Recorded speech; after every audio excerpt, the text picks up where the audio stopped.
ಆತ್ಮೀಯ H16 news ಅರ್ಥಾತ್ ಥೇ ಸೀತಾರಾಮ್ ನ್ಯೂಸದ ವೀಕ್ಷಕರೇ, ನಾನು ನಿಮ್ಮವ ಎಂ ಆಯುಧ ಮಲ್ಲಪ್ಪ ಜೊತೆ ಅವರು. ತಾವು ಈಗ ಸುದ್ದಿಗಳ ಲೋಕಕ್ಕೆ ಎಂಟ್ರಿ ಹೊಡಿತಾ ಇದ್ದೀರಿ.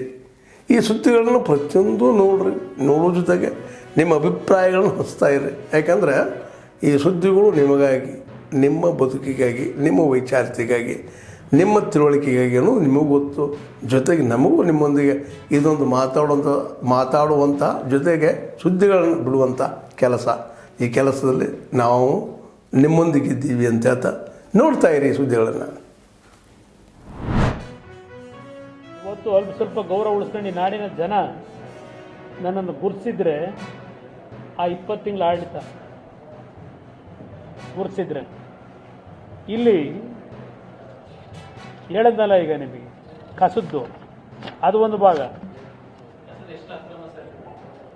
ಅದು 30 ವರ್ಷಕ್ಕೆ ಲೀಸ್ದು ಪ್ಲ್ಯಾನ್ ಮಾಡಿದ್ರಲ್ಲ, ಈಗ 3,000 ರೂಪಾಯಿಗೆ ಇಳಿಸ 6,000 ಫಿಕ್ಸ್ ಮಾಡಿದ್ದು.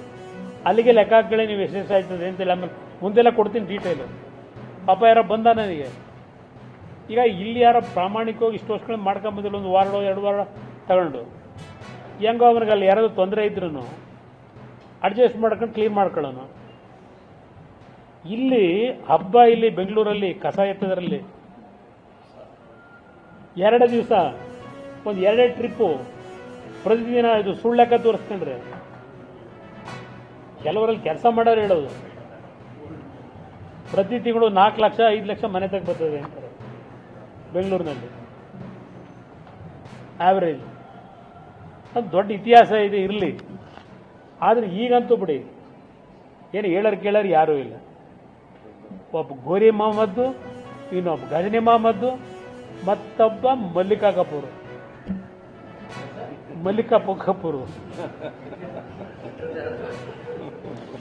ಇಂಥರ ವಿಧಾನಸೌಧ 3ನೇ ಮಾಡಿಲಿ ಕೂತ್ಕೊಂಡು ಈ ರಾಜ್ಯ ಹಿಂಗೆ ಲೂಟಿ ಮಾಡ್ಕೊಂಡು ಹೋದ್ರೆ ಏನಾಗಬೇಕದು ಈ ರಾಜ್ಯದ ಪರಿಸ್ಥಿತಿ ಅಂತೂ. ನಾನು ಮೊನ್ನೆ ಬಜೆಟ್ದು ನೋಡಿದೆ ಬ್ರದರ್, ಬಜೆಟ್ ಕತೆ, ಮನೆ ಪಾರ್ಕಿಂಗ್ ಸ್ಥಳಕ್ಕೆ ಚದರಡಿ ಲೆಕ್ಕದಲ್ಲಿ ತೆರಿಗೆ ಅಂತೆ. ಇವು ಕಾರಣ ಅಂತಕ್ಕಂಥದ್ದನ್ನು ಅರ್ಥ ಮಾಡ್ಕೋಬೇಕಾಗ್ತದೆ. ಅಸ್ಪೃಶ್ಯತೆ ಹೋಗ್ಬೇಕು. ಅದು ಈ ಸಮಾಜಕ್ಕೆ ತಗಲಿರ್ತಕ್ಕಂಥ ರೋಗ. ಅದು ಈ ರೋಗ ಬಿಡುಗಡೆ ಆಗಬೇಕು. ಅದಕ್ಕೆ ಶಿಕ್ಷಣ ಬರೀ ಉದ್ಯೋಗ ಪಡ್ಕೊಳ್ಳಿಕ್ಕಲ್ಲ. ಜಗಜೀವನ್ ರಾವ್ ಹೇಳಿದ್ದರು, ಶಿಕ್ಷಣ ಬರೀ ಉದ್ಯೋಗ ಪಡ್ಕೊಳ್ಳಿಕ್ಕಲ್ಲ, ನಿಮಗೆ ನಿಮ್ಮ ವಿಕಾಸ ಆಗಬೇಕು,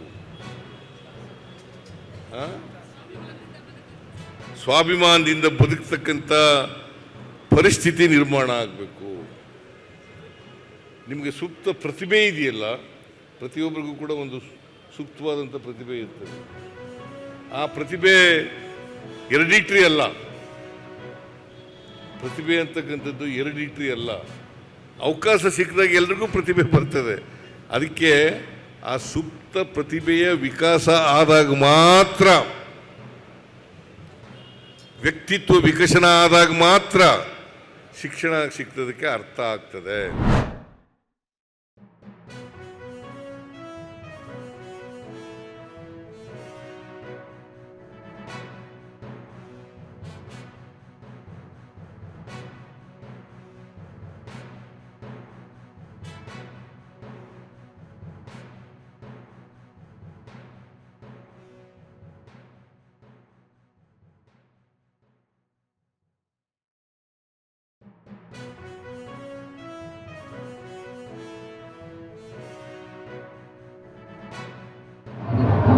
ಬಹಳ ದೀರ್ಘಕಾಲ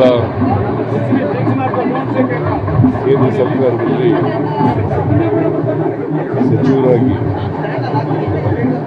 ಅನೇಕ ಇಲಾಖೆಗಳನ್ನು ಅವರು ನಿಭಾಯಿಸಿದರು. ಯಾವುದೇ ಇಲಾಖೆಯಲ್ಲಿ ಇದ್ದರೂ ಕೂಡ, ಅದು ರಕ್ಷಣಾ ಇಲಾಖೆ ಇರ್ಬೋದು, ಕೃಷಿ ಇಲಾಖೆ ಇರ್ಬೋದು, ಯಾವುದೇ ಇಲಾಖೆ ಇರ್ಬೋದು, ಎಲ್ಲ ಇಲಾಖೆಗಳನ್ನು ಬಹಳ ದಕ್ಷತೆಯಿಂದ ನಿರ್ವಹಿಸಿದರು. ಜೊತೆಗೆ ಇವತ್ತೆಲ್ಲ ಪತ್ರಿಕೆಗಳಲ್ಲಿ ನೋಡಿದ್ದೀವಿ ಅನ್ನೋ ಕಾಣಿಸಿದೆ. ದೇಶ ಪ್ರಗತಿಯಾದರೆ ನಾವೆಲ್ಲ ಪ್ರಗತಿಯಾಗ್ತೀವಿ, ದೇಶ ಉದ್ಧಾರ ಆದರೆ ನಾವೆಲ್ಲ ಉದ್ಧಾರ ಆಗ್ತೀವಿ, ದೇಶ ವಿಕಾಸ ಆದರೆ ನಾವೆಲ್ಲ ದೇಶದ ಬಗ್ಗೆ ಅಪ್ರತಿಮವಾದಂಥ ಪ್ರೇಮ ಇತ್ತು, ದೇಶಭಕ್ತಿ ಇತ್ತು. ಒಬ್ಬ ಭಾರತ ಕಂಡಂಥ ದೇಶಭಕ್ತರಲ್ಲಿ ಚೂರಿನಲ್ಲಿರ್ತಕ್ಕಂಥ ಅವರು ಯಾವುದೇ ಇಲಾಖೆ, ಅದು ರಕ್ಷಣಾ ಇಲಾಖೆ ಅಥವಾ ಕೃಷಿ ಇಲಾಖೆ ಮತ್ತು ಇನ್ಯಾವುದೇ ಇಲಾಖೆ, ಎಲ್ಲ ಇಲಾಖೆಗಳಲ್ಲೂ ಕೂಡ ಅವರ ಹೆಜ್ಜೆ ಗುರುತುಗಳನ್ನು ಬಿಟ್ಕೊಳ್ತಾರೆ. ಅನ್ನೋ ರೀತಿಯಲ್ಲಿ ಅವ್ರ ಮೇಲೆ FIR ರಿಜಿಸ್ಟರ್ ಮಾಡಿ ಅರೆಸ್ಟ್ ಮಾಡೋ ಪ್ರಯತ್ನ ಮಾಡಿ, ಸ್ಟೇ ಕೊಟ್ಟರು ಸಹ ಬೇರೆ ಇನ್ನೊಂದು ಕೇಸ್ ಫಿಟ್ ಮಾಡಿ ಅದನ್ನ ಅರೆಸ್ಟ್ ಮಾಡ್ತಕ್ಕಂಥ ಪ್ರಯತ್ನ ಮಾಡಿದ್ದಾರೆ. ಇದು ಖಂಡಿತ ಸರಿಯಲ್ಲ. ಈ ರೀತಿ ಒಂದು ನಮ್ಮ ಹಕ್ಕನ್ನ ಕಿತ್ಕೊಳ್ತಕ್ಕಂಥ ಕೆಲಸ ಇವತ್ತು ಪೊಲೀಸ್ ಠಾಣೆ ಮುಖೇನ ಇವತ್ತೇನು ಆಗ್ತಾ ಇದೆ. ಇದು ಯಾವುದೇ ಕಾರಣಕ್ಕೂ ಭಾರತೀಯ ಜನತಾ ಪಾರ್ಟಿ ನಾವು ನಮ್ಮ ಕಾರ್ಯಕರ್ತರಿಗೆ ಅವಕಾಶ ಕೊಡೋದಿಲ್ಲ. ಏನಾಗ್ತದೆ ಅವರೇ ಹೊಣೆಗಾರರು, ನಾವು ಜವಾಬ್ದಾರಿ ಅಲ್ಲ, ಅದಕ್ಕೆ ನಾವು ಜವಾಬ್ದಾರಿ ಅಲ್ಲ. ಹಾಗಾಗಿ SP ಅವ್ರನ್ನ ಕರೆದು ಹೇಳಿದ್ದೇವೆ, ಅವನ್ ಗಂಟೆ ಕಾಯ್ತೇವೆ, ಅರ್ಧ ಗಂಟೆ ಕಾಯ್ತೇವೆ, ಶಾಂತಿಯುತವಾಗಿ ಕಾಯ್ತೇವೆ. ಕರ್ತವ್ಯ ಇದೆ, ಪೊಲೀಸವ್ರ ಕರ್ತವ್ಯ ಇದೆ. ನಾನು ಕೂಡ ಪೊಲೀಸ್ ಹಿರಿಯ ಅಧಿಕಾರಿಗಳನ್ನ ಆಗ್ರಹ ಮಾಡ್ತೇನೆ, ರಾಜಕೀಯ ಒತ್ತಡಕ್ಕೆ ಮಣಿದು ಈ ರೀತಿ ಅವ್ಯವಸ್ಥೆಗೆ ಇವತ್ತು ಕಾನೂನು ಸುವ್ಯವಸ್ಥೆ ಹಾಳು ಮಾಡೋದಕ್ಕೆ ನೀವು ಅವಕಾಶ ಕೊಡಬೇಡಿ. ರಾಜಕೀಯ ಒತ್ತಡಕ್ಕೆ ಮಣಿಬೇಡಿ. ಒಬ್ಬ ಅಮಾಯಕ ಇವತ್ತು ಬಿಜೆಪಿ ಕಾರ್ಯಕರ್ತ ಇರ್ಬೋದು, ಅವ್ನ ಮನುಷ್ಯನಲ್ವಾಗಾದ್ರೆ ಏನ್ ಅಪರಾಧ ಮಾಡಿದ್ದಾನೆ? ಹಾಗಾಗಿ ನಾವು ಶಾಂತಿಯುತವಾಗಿ ಕಾಯ್ತೇವೆ. ಪೊಲೀಸರು ಯಾವ ನಿಟ್ಟಿನಲ್ಲಿ ಕ್ರಮನ ಕೈಗೊಳ್ತಾನೆ ನಾವು ಕಾಯ್ತೇವೆ. ಆದ್ಮೇಲೆ ಎಲ್ಲ ಸುದ್ದಿಗಳನ್ನು ನೋಡಿದ್ರಲ್ಲ, ಏನು ಅನಿಸ್ತು ನಿಮಗೆ? ಇದರಲ್ಲೇ ನಿಮ್ಗೆ ಲೈಕ್ ಆಗಿರ್ಬೋದು, ಡಿಸ್ಲೈಕು ಆಗಿರ್ಬೋದು, ಕಾಮೆಂಟ್ ಬೇಡಪ್ಪ ಅಂತೂ ಅನಿಸಿರ್ಬೋದು, ಕಾಮೆಂಟ್ ಮಾಡಬೇಕಪ್ಪ ಅನಿಸಿರ್ಬೋದು, ಶೇರ್ ಮಾಡಬಾರ್ದಪ್ಪ ಅನಿಸಿರ್ಬೋದು, ಅದು ಮಾಡಬೇಕು ಅನಿಸಿರ್ಬೋದು. ಏನಾದರೂ ಆಗಲಿ ಶೇರ್ ಮಾಡ್ತಾಯಿರಿ, ಈ ನ್ಯೂಸ್ಗಳನ್ನ ಹಂಚ್ತಾ ಇರಿ, ಜೊತೆಗೆ ಇದಕ್ಕೆ ಸಬ್ಸ್ಕ್ರೈಬ್ ಆಗ್ತಾಯಿರಿ ಅಂತ ಹೇಳ್ತಾ H16 ನ್ಯೂಸ್ ಅರ್ಥಾತ್ ಹೇ ಸೀತಾರಾಮ್, ಇದು ಸತ್ಯದ ಕೈಗೆ ನಡಿ. ವಂದನೆಗಳು.